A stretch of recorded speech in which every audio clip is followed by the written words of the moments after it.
live.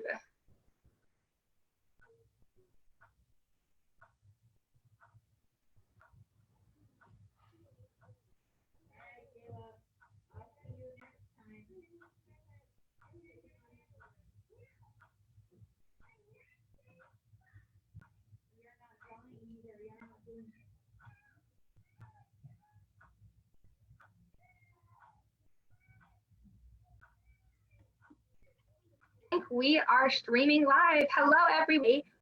We're really passionate about this. This is an area where occupational therapy and speech therapy, we kind of overlap a little bit on reading, but we just kind of attack reading at a little bit of different perspectives. So today we're going to kind of go over that and then go over dyslexia, which is, something that we see a lot happening with our kids. So one of the questions we want to see you guys comment below is, what are some interesting ways your child is showing any kind of interest in reading? I know my 5-month-old is eating everything. So the only thing he's interested in is putting things in his mouth. But I know when I was younger, I actually started reading with the comic section of the newspaper many years ago. So that's kind of how that got started with reading. What about you, Cristina? You've got some input with your daughter in reading. Yes, so I have a not so little one anymore who is almost 18 now. And some of the favorite things I can remember when she was young is she loved play food. She loved, playing restaurant. And so menus, anything, takeout menus, she loved reading those because it really encouraged her play. And it was just something she was interested in. And then she had this obsession with Claude Monet books because her name is Lily and he painted so many lilies that she got really into art and into anything Claude Monet because it was about lilies. Oh, that's so cute. I love it. Oh, Joshua just said, my 8-year-old loves reading about animals. Yes, well, a lot of our kids like reading about animals too. So while you guys are commenting, we'll kind of talk about, give a little introduction on ourselves. So I'll start. So I'm Regina. I'm a speech therapist at Progressive Pediatric Therapy, and my background is in working a lot with autism. I have about 10 years now under my belt with just working with autism, and my specialty areas is working with AAC devices and children who have very complex, maybe nonverbal or limited verbal input. And my big passion is all things literacy. So anything with writing or reading, I'm all about. So that's kind of my little background. So what about you, Miss Cristina? Yeah, so I've been working as an OT for 15 years in pediatrics, and that is definitely where my heart is. And I just love all aspects of my job. But coming into this Lunch and Learn, I'm not coming just from a clinician point of view, but also from my, as a parent. My daughter was diagnosed with dyslexia when she was in 1st grade. So she's a senior now. So we've been navigating the dyslexia and the reading and things like that for a long time. So I feel like I have a perspective, not just as an OT clinician, but also, going through it as a parent as well.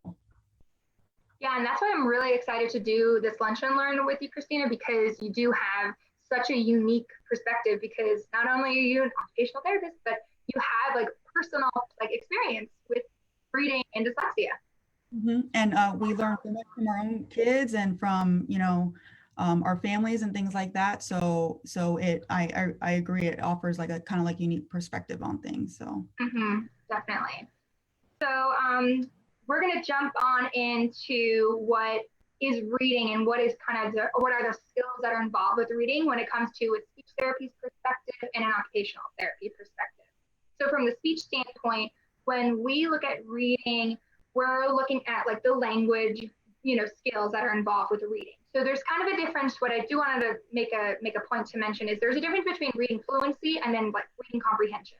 So reading fluency is how well your child is reading maybe out loud, or how quickly they're kind of reading through the words, decoding the words. However, this skill does not always translate directly to reading comprehension. So reading comprehension is actually understanding the text. So for example, the dog was running in the yard. What was the dog doing? Running in the yard. So actually understanding the questions and details about the text. A lot of times we see kids, they're fantastic readers. They can read maybe at a grade level higher than the one they're at, but maybe their comprehension is not at the same kind of level. So those are different. So speech therapy, we really focus on reading comprehension, and again, like attacking the language-based part of that, such as like figurative language. So understanding kind of the difference between, you know, saying it's raining cats and dogs, that it's not literally cats and dogs are not falling from the sky, but kind of doing that figurative language that kind of goes with it. Or cueing, you know, understanding syntax. So filling in the blank, being able to read a fill in the blank question and know what word to put in there that would make sense. And then kind of pragmatic skills. So like socially, why is the author writing the story? What is the purpose? What's the main idea? How is this relating back to you? So we're looking at the same skills we would in like spoken language, but we're just applying it to reading.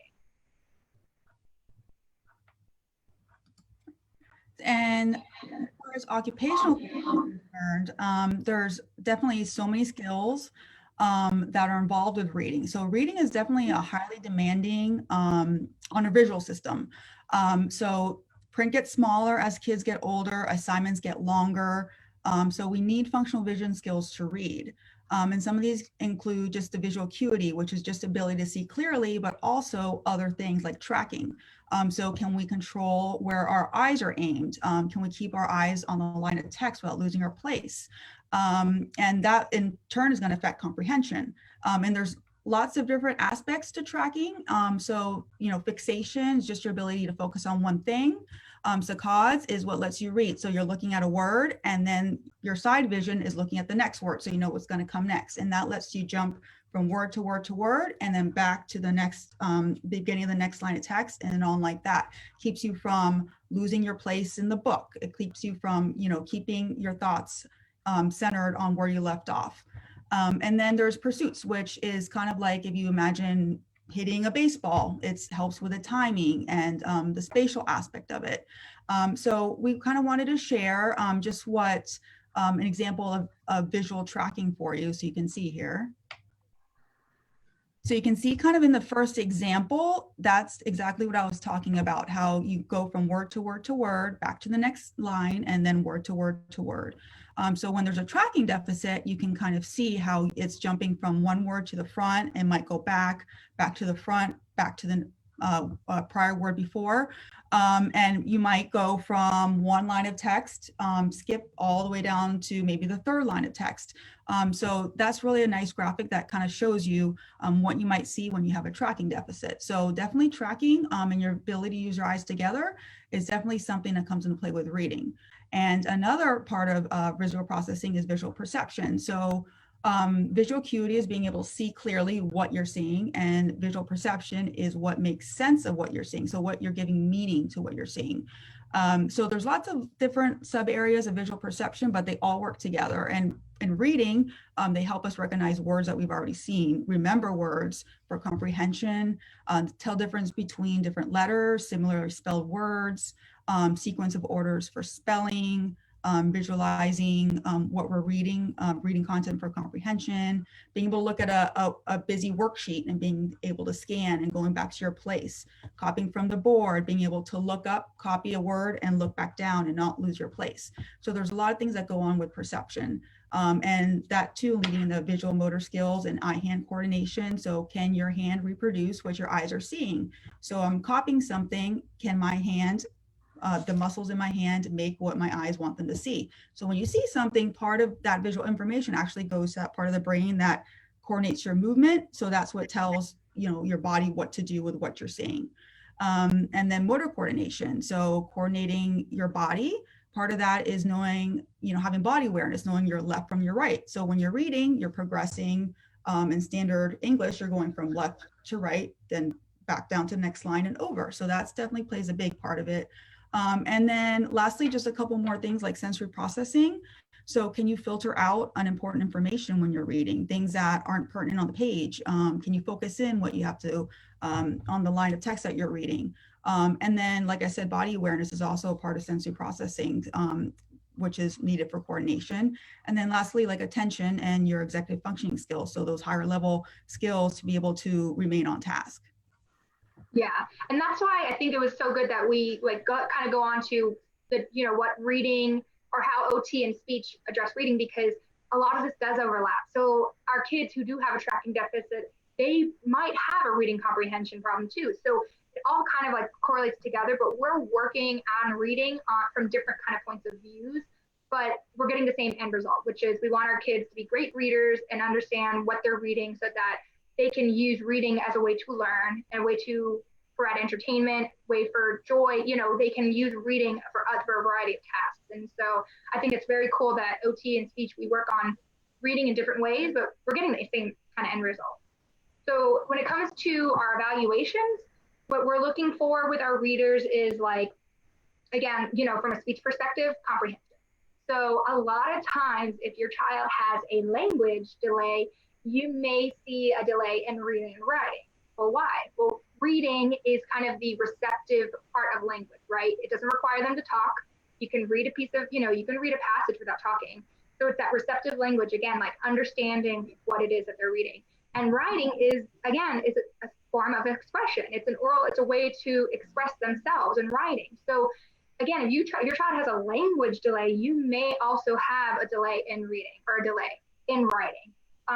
And also too, that children have, there's different parts of language that may be affecting how they're reading and how they're comprehending. So like phonological awareness, which is just a fancy term of knowing what letters make what sounds and how those sounds create a word.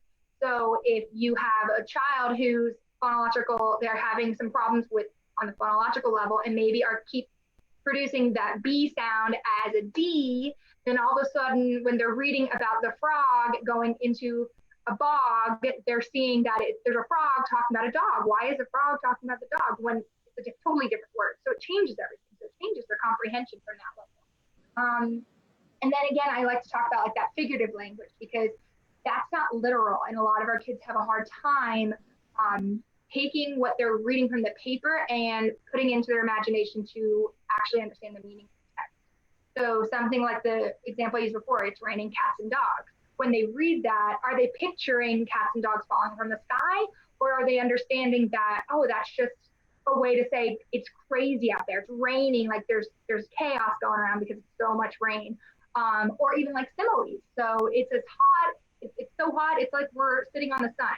Are they picturing themselves all of a sudden in the story they're in the sun?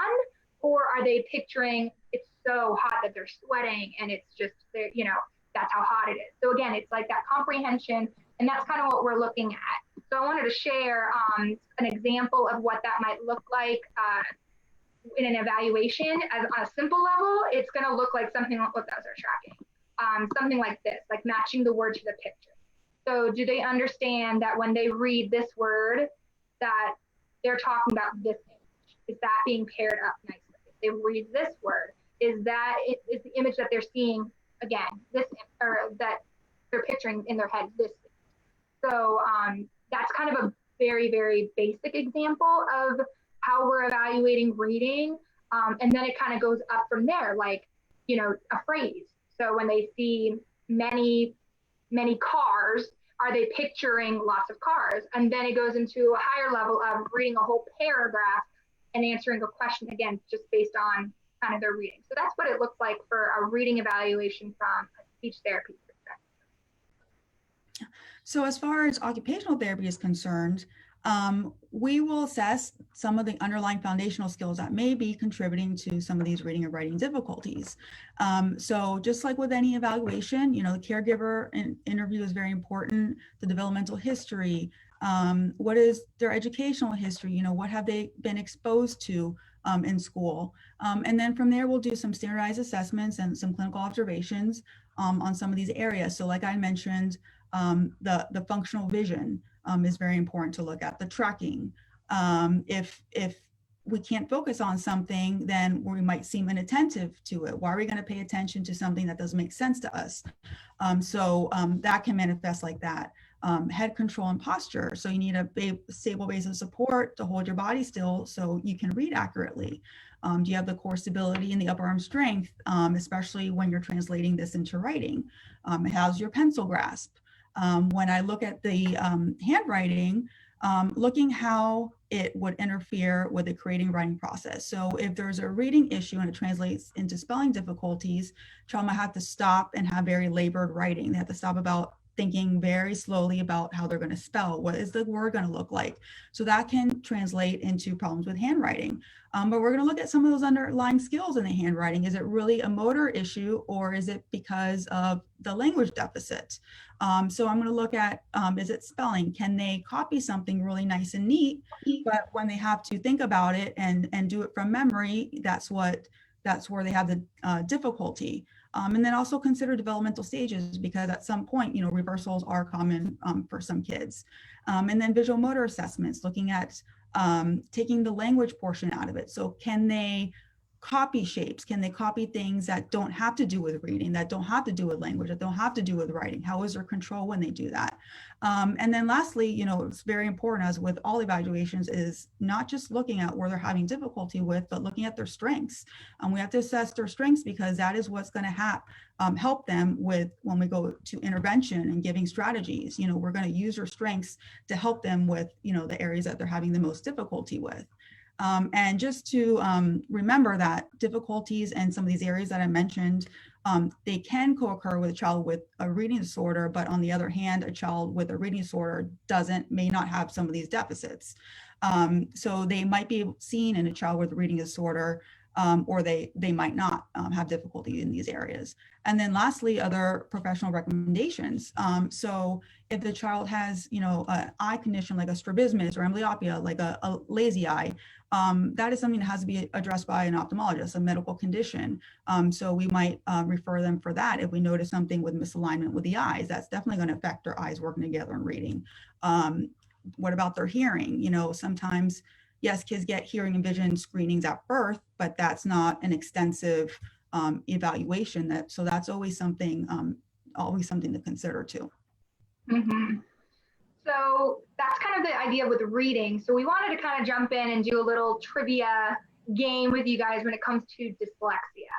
So I'm going to share here our little game, and you guys comment below if you guys think it's a fact or a myth. So this is our first one. Cristina, why don't you take it away here? Sure. Fact or myth? So people with dyslexia see words jumbled up or backwards. So we'll give you some time, guys. But what do you think? Put a comment below. Is it fact or myth?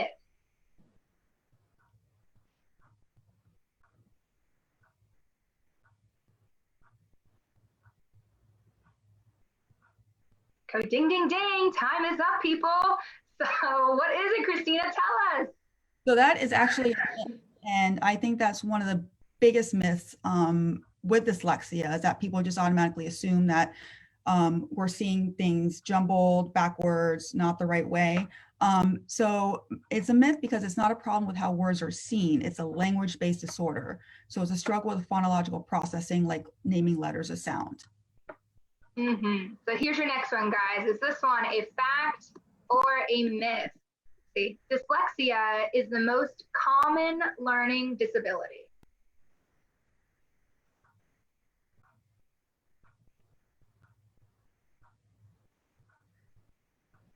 All right, ding, ding, ding, ding. Time is up. This one is true. About 15% of the population shows some signs of dyslexia. So that's almost like 1 in 5 people. So if you kind of think about a classroom of 20 kids, you're looking at a significant, small group that is having, a learning disability that's just dyslexia. Now, and that's aside from other issues they may be working on and other challenges they may have too. So that's a very interesting one, I thought. Okay, here we go. Fact or myth? Dyslexia is a visual disorder.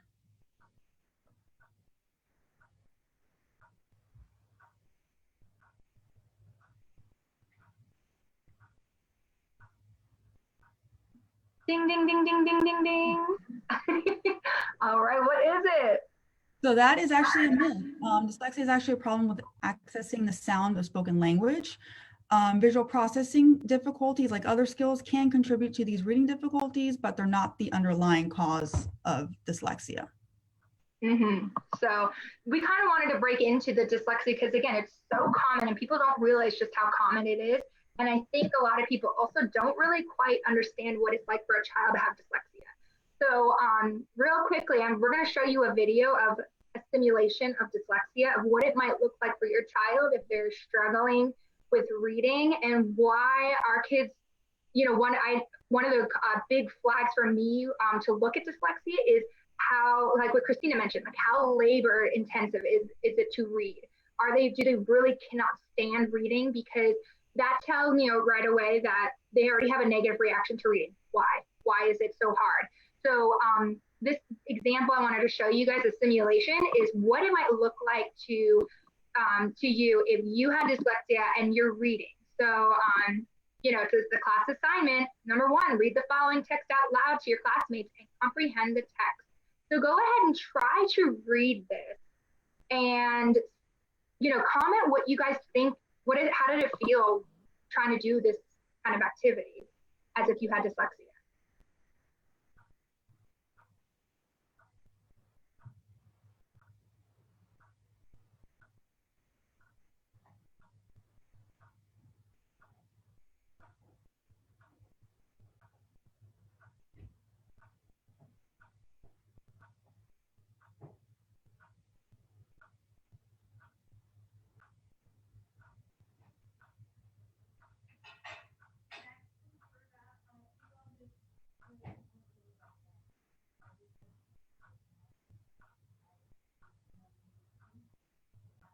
So here's your pop quiz.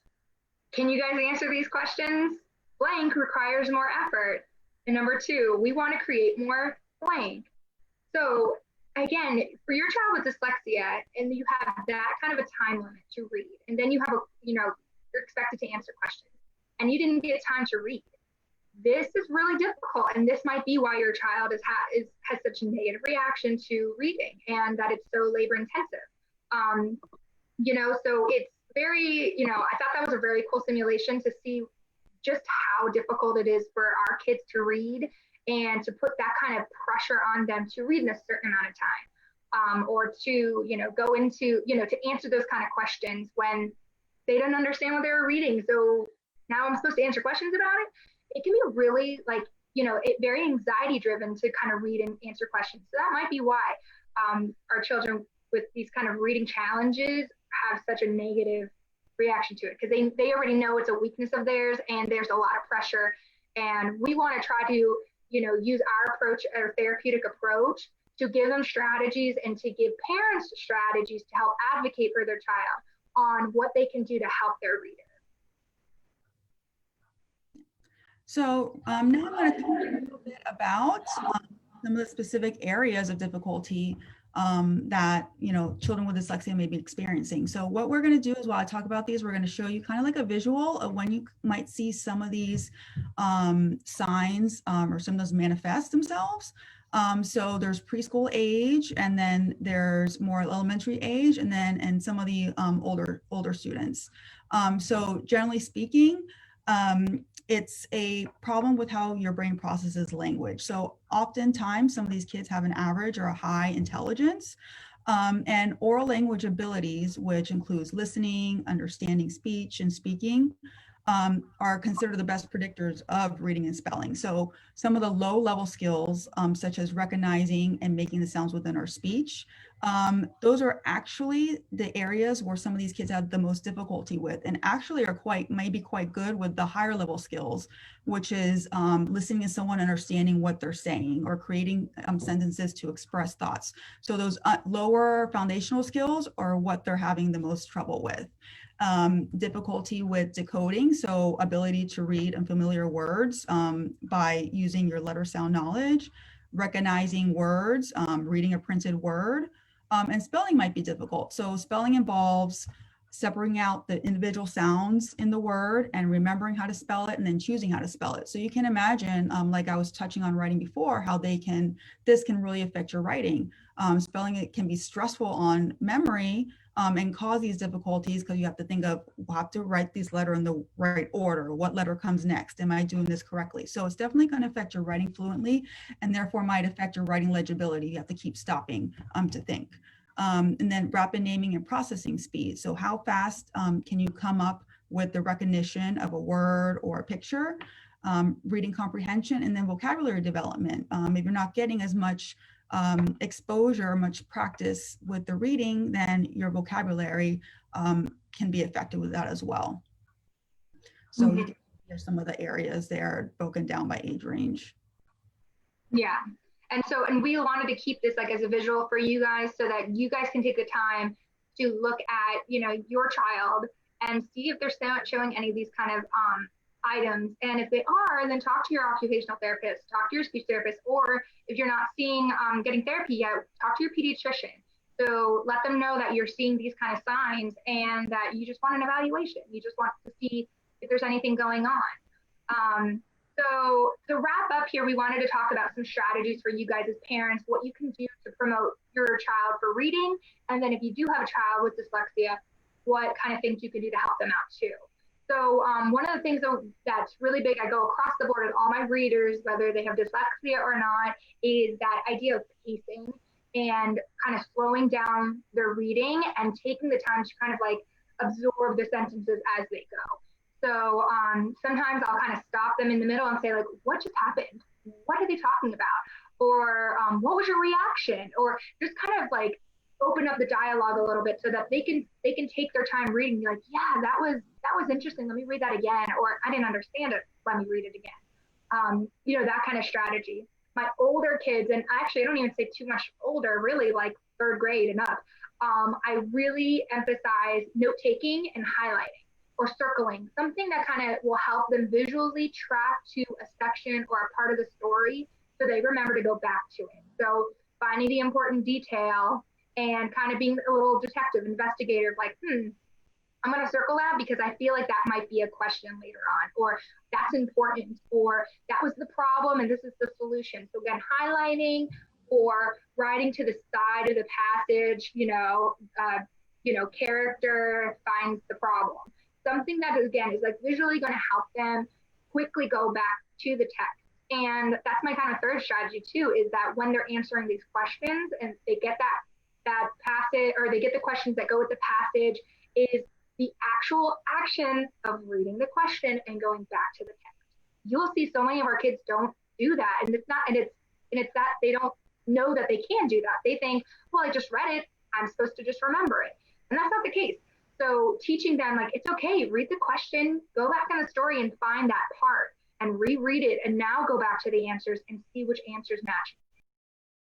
A strategy to help.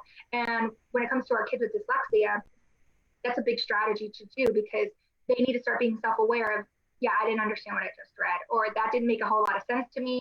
I need to kind of advocate for myself and ask the teacher questions or ask my mom to kind of help me. And advocacy. So that kind of brings us into a good segue into like modifications and accommodations in school, right, Cristina?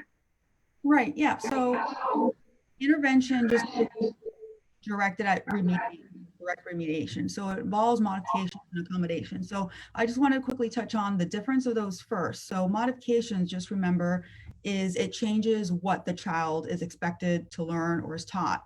So an example of this would be allowing a child to pick a book of a lower reading level than the rest of the class if they're checking out books, but is a higher interest to the child. So it'll encourage them to read and develop that reading and the vocabulary.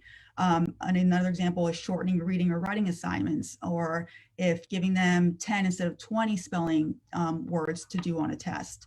An alternate assessment, so being tested on different content. So those are all different modifications because it's changing what you're teaching or what the child is expected to learn or do. And then accommodations, the difference is that it changes how they're expected to learn material. So they're learning the same material, they're taught the same material, but it's in a different way. So some examples are text-to-speech options like Learning Ally. So it's using like an audiobook while you're reading along with the book. So it helps with that. Using spell check for older children, extra times on test. having the child take a test and then the teacher can read them the questions and then they can answer orally to see if there's a mismatch. Maybe they misunderstood and didn't write a thoughtful answer because they didn't understand the question. There's even reader pens, like a light scribe, that can help you read words if you can't understand it, breaking down assignments into more manageable parts. So those are just some examples of some of the modifications and accommodations. There are so many and they're so tailored to the child. So some might work with one child and some might work with another. So that's something important to understand. And then I just want to touch really quick on, using the child's strengths. So, sometimes obviously we're having difficulty in school. Maybe our self-esteem is going to suffer. So let that child in a subject that they know, maybe they're really good at math, maybe they can help another student in that area just to boost their confidence as a student and learner. And then another thing, just incorporating reading daily routines, like menus, like I said, a shopping list, reading a fun magazine, wherever they can get that opportunity. And then also, setting an example, how they see other family members reading, so they're exposed to that. And then, lastly, reading to animals. Some libraries have programs where they can read to dogs. And if you kind of see sometimes some of these kids, I remember with my daughter reading to the cat. Well, the cat doesn't interrupt you. It doesn't tell you you're reading too slow. It doesn't tell you that you're not reading correctly. It just gives them that time. So giving them that time to just open a book and just maybe make up a story that they're reading, or even try some of the words, or just to write and doodle what they want and not structured writing all the time. So, kind of giving them that free reign and opportunity so that they find it fun. Mm-hmm. Yeah. And then, so some other little strategies for you guys too, as parents, is there's apps out there. I know there's like Hear Builder, Phonological Awareness. So that's a fun game, fun app for your child that you can kind of work with them and do with them. And again, it's working on reading, but kind of free reign, like, taking off that pressure that reading has to be this difficult, hard academic task. That doesn't have to be. There's other apps like there's Epic, which is like a book reading app, so they can pick their stories that they want to read. And there's WordWagon, which is another app I like to use that does the spelling. And again, these are just kind of fun ideas that, as a parent, you guys can work with your child at home. It doesn't have to be stressful. It doesn't take time, and it's fun, and it's a good activity for the two of you to even do together. Some other things are, there's a lot of free dyslexia screeners. There's I think it's called Lexercise.com. They have a screener that talks about that. You can kind of screen your own child and see if they're having kind of any signs of dyslexia. There's a www.understood.org. That's another good site. So Cristina, do you want to talk about like understood.org and Attitude Mag? Sure. So these are really good sites because they're very comprehensive. It's not just about reading disorders. It talks about all kinds of reading disabilities, and it also touches on so many different areas to help parents advocate and navigate for their child. Talks about IEPs and 504s and all kinds of things that if you have a question, you can probably search it and it'll be on there. So lots of good information on those sites. Yeah. And then lastly is talk to your OT and your speech therapist. Reading is complex, and your therapists are going to give you really good ideas that's a good multisensory, tactile approach to reading or learning their letters. They're going to come up with some really creative ideas to help you, again, make that reading task more fun and not such a such a difficult process for them to do, like what they have in the school. Because again, when you think of school, they have a whole classroom and there's they have a curriculum that they have to follow. So when you're coming in for therapy, we're going to give you ideas that are going to still address those deficits in the areas that they need to work on. But we're going to come up with fun ways, just more kind of again, like a multisensory approach to learning that same kind of task. So, again, talk to your therapist and they'll come up with some really good ideas and things that you can try at home too. So I think that wraps up our lunch and learn. Let me see if there's any questions below. Oh, Lisa wants to know if we can post these websites. Yes, we'll go ahead and comment below the websites so that you guys have them. The ones that we kind of mentioned, those three that are pretty good and a lot of good information. And I think that was our kind of our only question here, Miss Cristina. Anything else you want to end with? No, I think that was it. I hope you all found this informative. And like I said, you know, it's a team approach definitely between speech and OT. So I'm happy that we were able to do this. Yep. All right, guys. Thank you so much for joining in and have a wonderful and safe rest of your day.